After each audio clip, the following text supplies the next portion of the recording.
Well, we want to say to you that this alignment, this being tuned in, tapped in, turned on, this connection, this receiving mode, this art of allowing, this hooking up to source energy, this is not like a college degree where once you have it, you've got the certificate and it's yours forevermore. It either is or it isn't in the moment. And you can tell whether it is or it isn't by the way you feel. And so the first thing that we would encourage you to do is no longer speak against it as you have been doing. Now, we understand that you're saying, I want this thing I do not have. But the universe does not hear, I want this thing. It hears, I want this thing I do not have. And that's that wonky balance of vibration. So your desire is strong, but you're blocking it with doubt, or you're blocking it with awareness that it doesn't feel like it's happened yet. Can you say it in a way that might let it in better? I want to connect with source energy, and I want to know it because that's what's natural to me, and because it feels really good, and because nothing else feels so good, and because it's what I was born to do, and because it's something that I can easily do, and because it feels so good when I do it, and because I have felt it enough to know that I want it to continue, and because I believe that it's there for me, and because I know I can get better at it, and because I want it, because I want it. Because I want it. Feel the difference between desiring something. Let's say that you're really new in life and you've seen something that you desire and you just feel the freshness of that. Ooh, you want that. And nobody yet has told you that it will be slow in coming or that you can't have it. And so you don't have any doubt. You just see it and you want it. You see it in the little ones, don't you? They begin moving toward it. And you know that look on their face, that look of delight, that look of I'm moving toward that look of nobody's going to talk me out of that. Well, that's the way we want you to be. That's what we want you to return to. But as you've had experience that makes you believe that you're not doing that, then that belief has to get out of the way. You've got to get rid of that belief. You've got to stop believing that before you can have what you want. Be gone. No. You've got to stop believing that. So how do you stop believing something? Do you know what a belief is? A belief is just a thought you continue to think. So you must no longer think that thought. Can you do that? Can you no longer think that thought? Can you stop thinking that thought you're thinking? Don't think that thought you're thinking. Don't think that thought you're thinking. Don't think that thought you're thinking.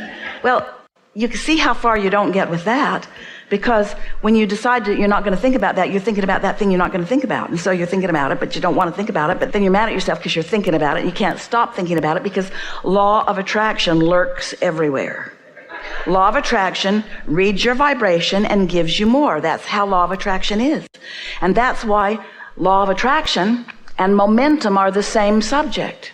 So what might you do to slow and eventually stop altogether the momentum of those thoughts that don't let in what you want? And it doesn't matter what the subject is.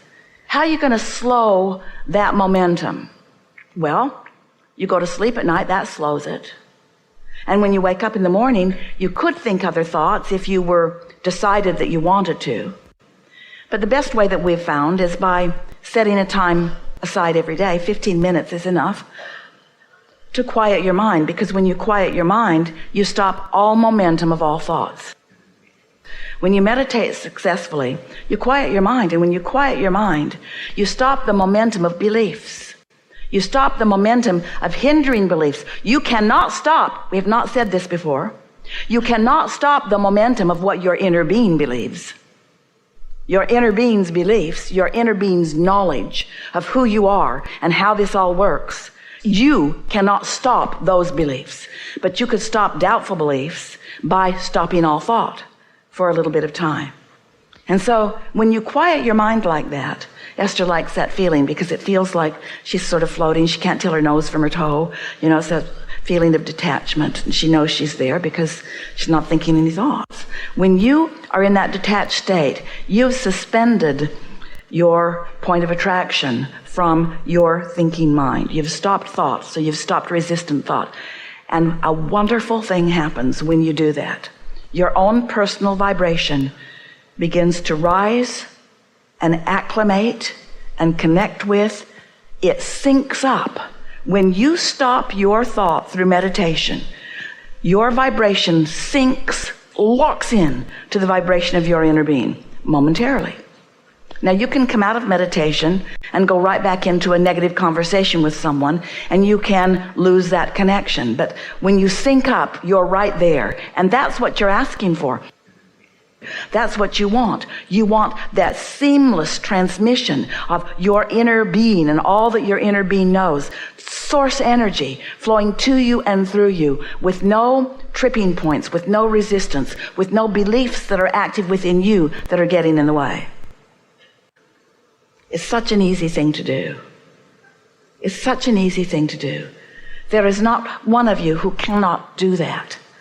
And when you get into that receiving mode, you'll know it when you're in meditation, because you'll go from a quieted mind to a thought that seems to come out of nowhere. It didn't. It's a thought that your inner being is thinking, and it's a thought that you, because you're not thinking in contradiction, now are thinking too, because you've synced up. Yes, you've synced up with that thought, and now you're having the thoughts of inner being in your mind.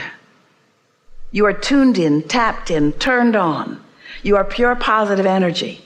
And because your inner being knows everything you've lived and everything you've asked for and everything you want, now, when your inner being is aware that you're tuned in, now, gentle at first, but steady and sure, clear thoughts will begin streaming through your mind.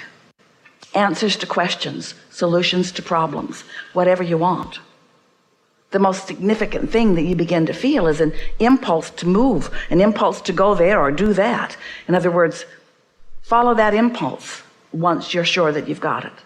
So it takes a few days, maybe 2 or 3 or 4 or 5 or 10 or 20, to sink into this and to consciously know that you have connected with that. But once you do, then there's no stopping you, because a thought will come. You will feel the clarity and the power and the viability of it. You'll feel the vibrational accuracy of it. You'll feel the love of it and the power of it. You'll know. And no matter what it is about, Esther receives so many thoughts about so many things. And at first, when it wasn't about something that was of major importance, she accused herself of making it up in her own mind. Why would Abraham be wanting to move furniture around? Why would source energy be guiding me towards something that doesn't seem all that important? But it's because you've got a lot of things in your vortex, and your inner being knows what your path is, what your path that has the least resistance along the way. Your inner being knows what it is. And so off you go in the direction of it. You see, your inner being is always thinking in the direction of your desires, of who you have wholly become through all that you've lived. So when you think an opposing thought, in other words, when you think, I would like to be of value to this world, that's your desire. And your inner being not only knows that you want it, but knows that you are it. Your inner being knows it in present tense terms. Your inner being sees you there. When you see yourself not there, that's an opposing thought. And that opposing thought, you see, you summon so much of this source energy that when you go in the other direction of it, that's what negative emotion is. That's what fear is. So fear is your loving indicator that what you're doing with your mind right then is causing resistance that is preventing you from receiving right now what you're asking for. You're less likely to do that in meditation. You're not going to fear during meditation when your mind is quiet. Because when your mind is quiet and you're synced up with your greater mind, when you've only got that one thought going or that one perspective going, there can be no contradiction to that one. And so it's only contradiction to that energy that causes fear or anger or depression or. It's a somewhat slight thought about something about it. Esther was afraid she was going to be possessed.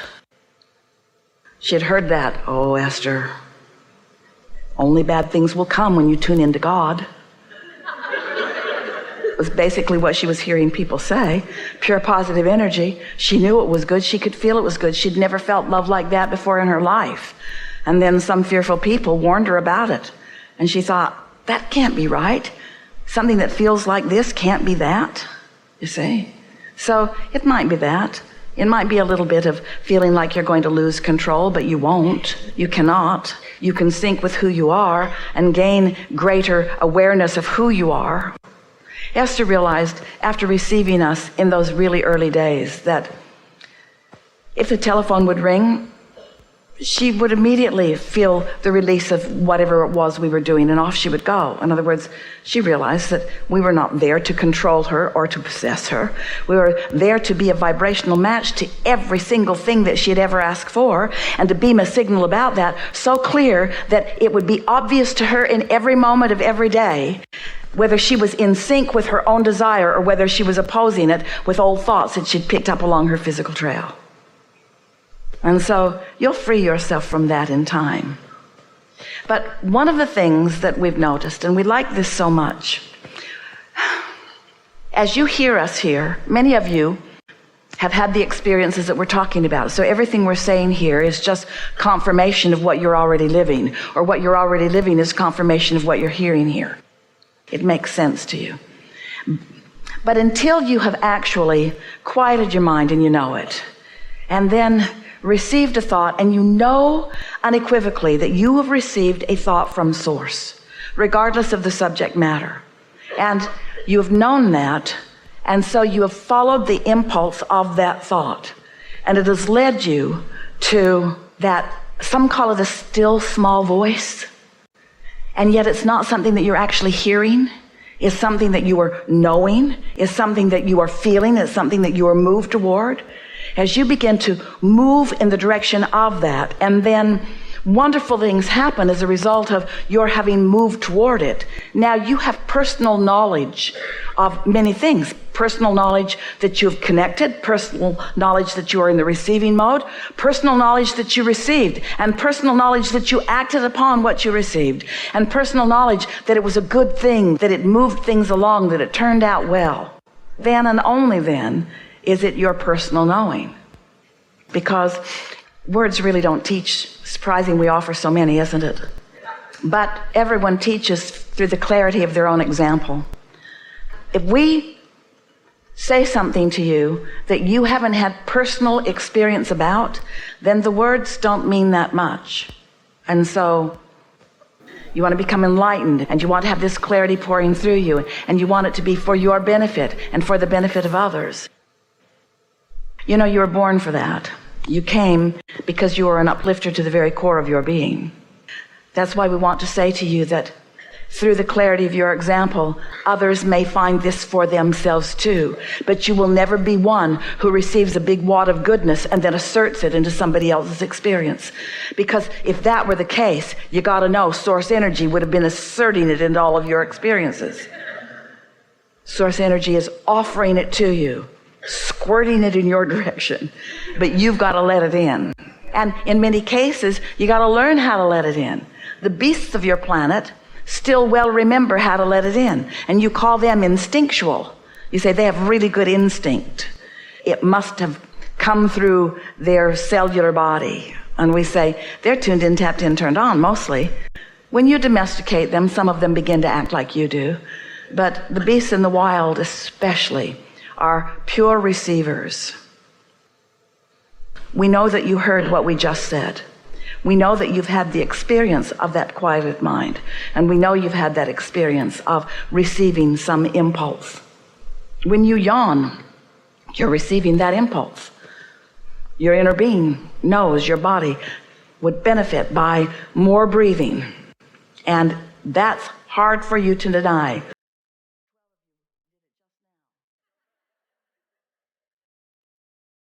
We know you heard it. It's the best we've ever said it. Yeah.